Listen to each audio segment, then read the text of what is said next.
Hi friends, academic classes YouTube ಚಾನಲ್ಗೆ ಸ್ವಾಗತ. ಇವತ್ತಿನ ವಿಷಯ ಏನಂತಂದ್ರೆ KE ಅಂದ್ರೆ ಕರ್ನಾಟಕ ಎಕ್ಸಾಮಿನೇಷನ್ ಅಥಾರಿಟಿದವರ ಒಂದು ಹೊಸ ರೂಲ್ಸ್ ಮಾಡಿದಾರೋ ಅದೇನಂತೇಳಿ ನಾನು ನಿಮ್ಗೆ ತಿಳಿಸ್ಕೊಡ್ತೀನಿ. ಅದಕ್ಕಿಂತ ಮುಂಚೆ ನಮ್ಮ ಯೂಟ್ಯೂಬ್ ಚಾನಲ್ ನೀವು ಸಬ್ಸ್ಕ್ರೈಬ್ ಮಾಡ್ಕೊಳ್ಳಿ, ಹಾಗೆ ಲೈಕ್ ಮಾಡಿರಿ, ಶೇರ್ ಮಾಡಿರಿ, ಕಮೆಂಟ್ ಮಾಡಿರಿ. ಹಾಗಾದ್ರೆ ನೋಡೋಣ ಬರ್ರಿ.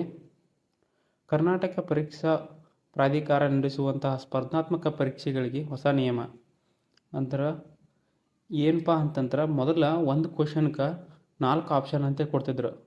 ಆದರೆ ಇನ್ನು ಮುಂದೆ 4 ಆಪ್ಷನ್ ಬದಲಿ 5 ಆಪ್ಷನ್ ಕೊಡ್ತಾರಂತ. ಅದನ್ನು ಯಾವ ಥರ ಹೇಳಿದಾರಂತಂದ್ರೆ ಇನ್ನು UG ಮತ್ತು CET 2025 ಪರೀಕ್ಷೆಯಲ್ಲಿ ಯಾವುದೇ ಬದಲಾವಣೆ ಇರುವುದಿಲ್ಲ ಅಂತ, ಪರೀಕ್ಷಾರ್ಥಿಗಳು ಗೊಂದಲಕ್ಕೆ ಒಳಗಾಗಬಾರದು. CET ಪರೀಕ್ಷೆಯಲ್ಲಿ ಎಂದಿನಂತೆ ಒಂದು ಪ್ರಶ್ನೆಯ ಉತ್ತರಕ್ಕೆ 4 ಆಯ್ಕೆಗಳನ್ನು ನೀಡಲಾಗುತ್ತದೆ ಎಂಬುದಾಗಿ ಹೇಳಿದರು. ಅದೇ ರೀತಿ KE ನಡೆಸುವಂಥ ಎಲ್ಲ ಸ್ಪರ್ಧಾತ್ಮಕ ಪರೀಕ್ಷೆಗಳಿಗೆ ಮಾತ್ರವೇ 4 ಉತ್ತರಗಳ ಬದಲಾಗಿ 5 ಉತ್ತರಗಳ ಆಯ್ಕೆಯನ್ನು ಇನ್ನು ಮುಂದೆ ನೀಡಲಾಗುತ್ತದೆ ಎಂಬುದಾಗಿ ಮಾಹಿತಿ ಅವ್ರು ನೀಡಿದ್ದಾರೆ. ಅಂದ್ರೆ CET ಎಕ್ಸಾಮ್ಸ್ ಏನಿರ್ತಾವಲ್ಲ ಅವಕ್ಕೆ 4 ಆಪ್ಷನ್ ಮಾತ್ರ ಇರ್ತಾವೆ. ಉಳಿಕಿದ್ದು ಏನದಾವಲ್ಲ KE ನಡೆಸ್ತಾರಲ್ಲ ಅವ್ರಿಗೆ ಮಾತ್ರ 5 ಆಪ್ಷನ್ಗಳು ಕೊಡ್ತಾರಂತೆ. ಎದ್ರ ಸಲುವಾಗಿ ಅಂತೇಳಿ ಗೊತ್ತಾಗಲಿಲ್ಲ.